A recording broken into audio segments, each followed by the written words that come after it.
Bonjour à tous, bienvenue. On accueille à l'Agora des présidents Pierre Jérôme, le directeur général de SpineGuard, qui nous a amené ses ustensiles. Il va nous présenter ça. Je pensais qu'on aurait peut-être un retour écran, mais là, on les a en réel. Il va nous montrer ça dans quelques instants.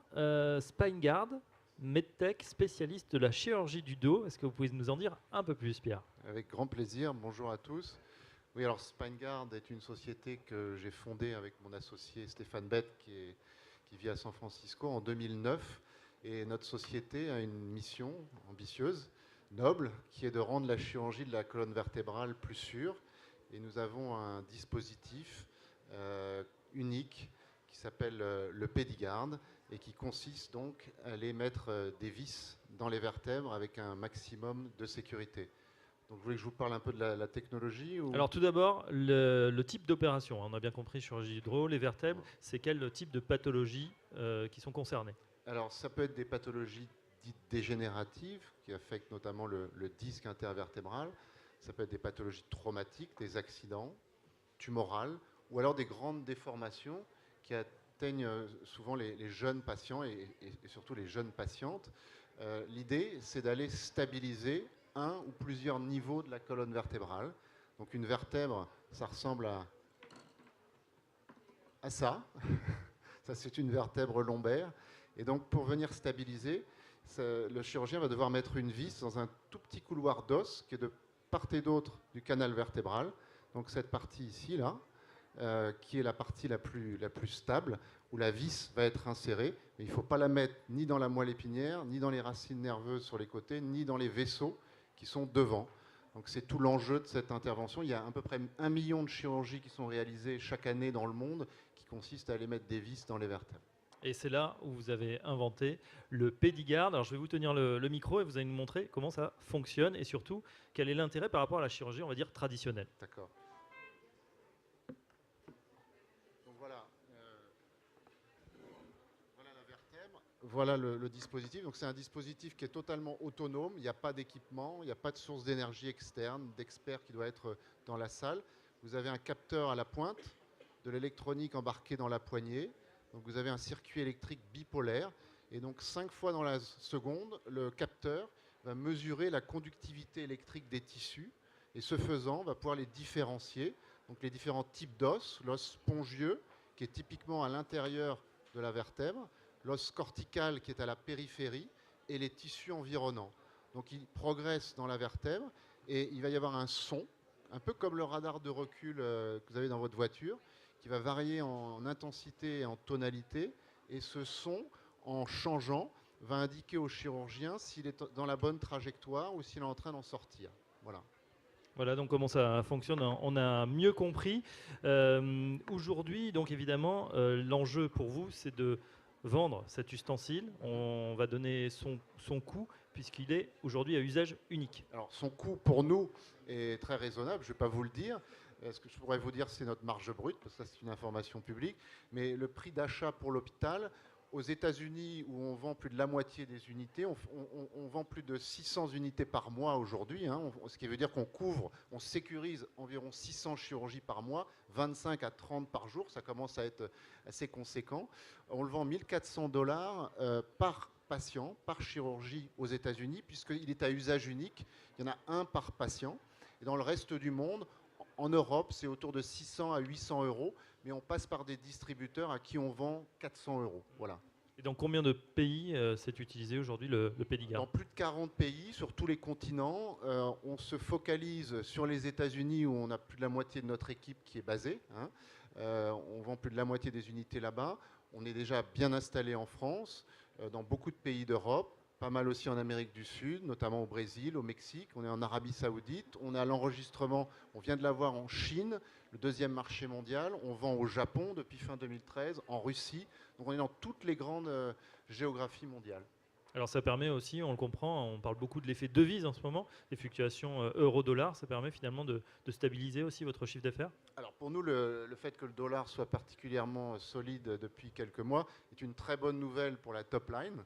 Ça booste notre chiffre d'affaires qui est de plus de 40% depuis le début de l'année. Alors il y a un effet dollar, mais il y a aussi surtout un effet progression des unités vendues. Alors, par contre, on a plus de la moitié de l'équipe aux États-Unis, donc on paye aussi le coût sur le. Et en plus, les salaires augmentent aux États-Unis. Alors, c'est vrai que le marché de l'emploi est très dynamique. On va parler des nouvelles innovations. En plus, justement, de ces opérations, vous travaillez désormais sur les vis intelligentes. Est-ce que vous pouvez nous en dire un peu plus? Alors, c'est vraiment une évolution que l'on pense révolutionnaire pour notre technologie, et on ne parle pas de dans 5 ans, hein, on pense faire les premières chirurgies fin de cette année, début d'année prochaine. L'idée, c'est le capteur qui aujourd'hui est sur l'instrument de perçage, il va être à la pointe de la vis elle-même, de l'implant, ce qui va permettre de gagner du temps opératoire. Le chirurgien va pouvoir mettre la vis en direct, il va pouvoir se rapprocher de la perfection ultime. On va aussi mieux cadrer avec le système de remboursement. Et comme on est en train de le faire avec des partenaires, ça ne va pas remettre en cause notre modèle, nos 85% de marge. On continue à être spécialiste d'instruments à usage unique, de parties consommables, et on s'appuie sur des partenaires industriels. On a déjà signé 2, on va en signer d'autres, qui vont, eux, vendre les vis. Et nous, on va prendre des royalties, donc on va multiplier nos sources de revenus et on va pouvoir accélérer notre croissance. Donc aujourd'hui, vous aviez l'instrument, le Pédigard, pour poser la vis au bon endroit. Là, vous êtes dans un modèle encore plus intégré. Vous aurez le canal qui va bien, plus la vis. Voilà. Parce qu'aujourd'hui, si nous ne sommes pas à 100% de précision, on est à 97, hein, mais on est beaucoup mieux que toutes les autres techniques. La technique traditionnelle, c'est entre 80 et 85% de bon placement. Nous, on est à 97. Ça veut dire qu'on a 5 à 6 fois moins de risques, 3% versus 15-20. 5 à 6 fois moins de risque de mettre la vis à côté. Il n'empêche, on n'est pas encore à 100% et on souhaite être à 100%. Et pour ça, il faut s'assurer que c'est la vis elle-même qui arrive au bon endroit. Bon, on en sait un petit peu plus sur le business model de SpineGuard. On va parler bourse, hein, évidemment. On est sur le salon actionnariat. Vous êtes investisseur. Peut-être vous demandez si c'est le bon moment pour investir. Côté bourse, petite déception, hein, puisque la société a été introduite à environ 7 euros, si je me souviens bien. On est à un petit peu moins de 5 actuellement. Ouais, vous êtes actionnaire, évidemment, Pierre Jérôme. Quelles sont les perspectives boursière, puisqu'on voit que le chiffre d'affaires est quand même en forte croissance, plus 45% depuis le début de l'année. On n'arrête pas de sortir des bonnes nouvelles en termes de développement des ventes, l'enregistrement en Chine, les avancements sur la technologie, et j'en passe. Et on se maintient. Je crois que c'est le lot des medtech qui réussissent bien en ce moment. On est dans une période difficile, mais donc du coup, je pense que c'est le moment d'investir, si vous voulez mon avis. Et moi, j'ai investi à 5 euros il y a 4 mois. On est à 4,60. Je peux vous dire que j'ai des perspectives qui vont bien au-delà de 5 euros. Vous restez actionnaire. Quels sont les actionnaires principaux justement de SpineGuard aujourd'hui? Alors on a nos 4 historiques qui restent importants, qui nous accompagnent, qui continuent à nous soutenir, qui font partie du conseil d'administration. On a au moment de l'introduction en bourse 20 institutionnels qui sont rentrés, environ 1500 particuliers. Je ne peux pas vous donner le comptage le plus récent. Puis après vous avez les fondateurs, Stéphane Bett et moi-même, les managers clés, quelques partenaires. Le flottant est de 28% aujourd'hui. Donc 28% hein, dans le public, donc qu'on peut acquérir. Les perspectives pour 2016, puisqu'on est à la fin d'année, on voit que en tout cas l'année va bien se terminer. Est-ce que ça va encore accélérer ou conserver la même vitesse en 2016? Écoutez, on a un moteur qui s'avère très efficace aux États-Unis, puisque c'est plus de la moitié des unités vendues, 75% voire plus des ventes, alors qu'on vend directement aux hôpitaux. Vous voyez, les derniers trimestres ont montré une accélération. On commence à avoir une équipe très stable aux États-Unis. On sent qu'il y a un mouvement très positif sur le marché. De plus en plus de chirurgiens convaincus qui sont impliqués dans la formation, qui parlent de la technologie sur les podiums scientifiques. On a la Chine qui va démarrer, même si ça va prendre un petit peu de temps, puisqu'il faut qu'on fasse les choses aussi dans le bon ordre sur ce marché qui est énorme. Et puis il y a surtout les nouvelles applications qui vont commencer à aussi amener du chiffre d'affaires par des voies différentes, des sources de revenus différentes. Donc oui, les perspectives sont excitantes. 7000 opérations environ cette année. C'est ça. 7000 opérations. 41 000 réalisées depuis le début. Sur 1 million chaque année. On est à moins d'1% de pénétration du marché. Voilà, donc rien que sur l'application vertébrale. Il y a une perspective, évidemment, personne n'a envie de subir ceci, mais bon, si vous en avez besoin, ça peut éventuellement, pourquoi pas, vous sauver la vie ou le dos. On va passer aux questions de l'Assemblée, messieurs, dames. Monsieur, pourquoi le Pédigard est-il à usage unique? Très bonne question, Pierre. C'est une très bonne question. Il y a pas mal de raisons. Celle qui a été la plus convaincante, c'est quand la FDA, au moment du processus réglementaire aux États-Unis, a demandé à ce que ce soit le cas pour garantir l'intégrité du capteur. pour éviter les problèmes de stérilisation. On stérilise au gaz. Les hôpitaux ne savent pas en routine stériliser au gaz. Et les problèmes de nettoyage. Puis après, c'est vrai que c'est un modèle économiquement qui nous permet de sortir une marge brute, je vous dis, de 85%. Donc il y a beaucoup, beaucoup de raisons. Oui, quand vous savez que ça va être au milieu des vertèbres de quelqu'un, vous n'avez pas forcément envie que ça soit réutilisé. Et puis, ça permet de gagner un peu plus d'argent pour Spine-Guard. Autre question? Attendez, une petite seconde, on vous apporte le micro. Non, je voudrais avoir quelques chiffres de chiffre d'affaires, de résultats. J'ai vu la marge. Le chiffre d'affaires, de 4, je sais pas combien de pourcents cette année. On va être autour de 6 millions d'euros cette année. On est en croissance de plus de 40% sur les 9 premiers mois de l'année. On n'est pas encore profitable. Les analystes, Lionel Labourdette et Martial Descoutures, prédisent un équilibre fin 2017-2018, ce qui ne me paraît pas extravagant. Voilà.